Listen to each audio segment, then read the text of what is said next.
Hey everyone, Mike McClary here from amazing.com and Zoof Seller Software. And today we're going to talk about how keyword rank is dead. And if that sounds a little crazy or counterintuitive, well, I have two special guests with me today, Mels and Sean Gill from Intellivy. We're going to explain exactly what that means and what you can do to combat keyword rank not meaning the way or as much as what it did in the past. So Mels, Sean, welcome. Thank you, Mike. Great. Thank you, Mike. I'm sure people watching this are wondering, like, what the heck do you mean? Keyword rank is always the most important thing on earth on Amazon. Why don't you guys kind of tell me like what that is and what people can do in order to make sure they're still getting a lot of sales organically on Amazon? You know, it was a couple of years ago that we started noticing some interesting elements on the Amazon algorithm. And we have investigated the thing inside out. We read basically all the documentation that's there, which brought us to the belief that keyword rank is not primarily a cause of getting sales. It's more an effect. Like everybody believes that everybody goes to Amazon and they type in a keyword and then they see like a bunch of product presented and they pick one. Well, that's only 40% of the sales on Amazon is coming from that customer journey. You might ask, like, where is the rest of the sales coming from? And that very important element is the Amazon marketing machine, and which is the recommendation engine. And if you don't know what that is, all the sections that you can find on the product listing itself, where it says 4 stars and above, frequently bought together, with more to explore, topics for you, all those sections you find on Amazon listings, they are there for a reason, right? Amazon is working since 2001 on the recommendation engine. That's their main focus to get like most of the sales. And it makes a lot of sense as well. Like people go to a certain listing, then they don't buy that product. Where do they go? And maybe you know for yourself, where do you go? Do you go back to the search and type and find the next product? Or do you just go scroll down the listing and search like, what other products do I see presented? Because Amazon knows pretty well what kind of products that people are interested in. You know, that's an interesting point, because let's say you have a good conversion rate. Let's say it's 25, 30%, which, you know, a decent starting point for a conversion rate. And we all assume that everyone's buying because of search.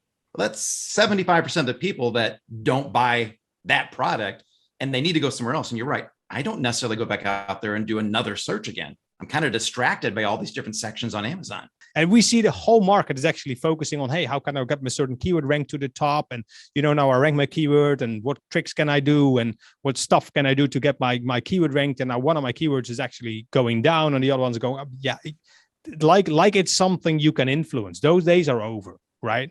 I mean, in 2016, of course, you could send like bot traffic. You can do everything. And we were around for long enough to know exactly how to do it. But, you know, those days are over. It's the algorithm is getting smarter and smarter and smarter.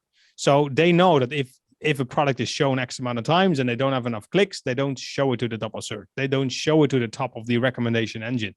And the recommendation engine has like far more positions than any keyword that you can find for your specific product. It's a super complicated engine. Amazon has one single goal: get most revenue per visitor. Nothing is by chance or random when it goes to Amazon. They have so much artificial intelligence running. They have all these algorithms for decades that they made them. Everything you see on a page is there for a reason. Good thing is that most people focus on keyword rank. So most people, competitors, are focusing on the 40% to win the battle in the 40%. What we tend to do is focus on like, how do we win in the 50%, which is half of the pie, where we can do stuff that, well, mainly nobody is actually focusing on. So when it comes to the impression, like what do people see when there's an impression? They see one tiny little tile of your product. So we call that the product tile. So not title, it's tile. And that contains the product image, the price, the title, the reviews. That's the single most important thing that you have on Amazon, because that's where it all starts. That's where you get the impressions. That's the first thing that people see, even if they go to search. If they go to another listing and they look to the recommended products, that's the first thing that they see. So if it's good, you rank. If it's bad, you tank. We found that slight iterative tweaks of that main image in a very scientific way is really one of the biggest, can have the biggest impact on CTR. And so if you're making these changes, even to an existing product, and you're moving the needle on the CTR, and obviously your CVR staying the same, what you're going to find is you're going to get more impressions, more traffic, and then that's going to lead to greater sales. what you're saying is we need to make sure we look at it among the competition and then be able to answer the question, why would they pick this product over this one? And it used to be, we look at it, all the product detail pages, but what we're saying is they need to see it on that main image, right? They need to see it right away before they even click on it to tell what that USP is for that product. Exactly, because that's where you get the click. If you don't get the click, you don't get people showing all the rest of your fancy content on your page, right? So you can have the best enhanced brand content. You can have the best like image stack. You can have a video on your listing. You can have it all. Questions, answers, everything included.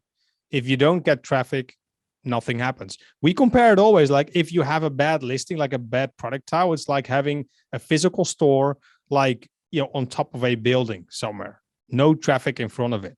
You want to be on a place where the traffic is. That is awesome. It's kind of a whole different change of how we look at this business and our products when we're selling them. I love it. All right, guys, that was some awesome stuff. I made some notes here while we were talking about all this way to take advantage of that 50% of the traffic that most people aren't focusing on. So from what we learned in this video, Mels or Sean, can you kind of break it down? Like, what do you want people to take away? What specific actions can they do after watching this video?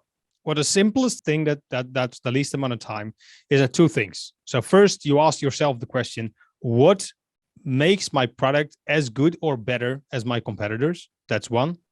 And as soon as you know that, is that visible on my listing tile, right? Yep. Maybe you have you wrote your bullet points, you wrote everything in your listing, you have your image stack. Are the most important key drivers for people, at least what you assume they are, is that visible in your product tile? Somewhere, the title, can you make it visible in the image?